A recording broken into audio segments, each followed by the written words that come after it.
We're here in Grand Egypt Museum.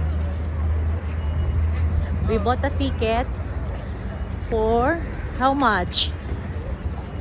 I think I paid 30 pounds for two of us, for me and my husband. So I don't know what's gonna be inside. So we're going there. So excited.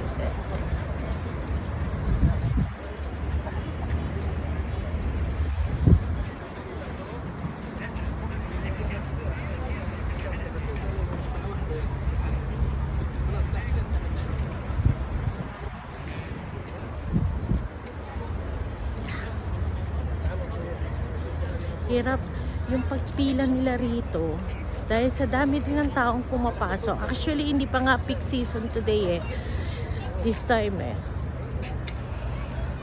yung system mabagal, kaya pero eventually nakapasok pa rin naman kami, kaya okay lang.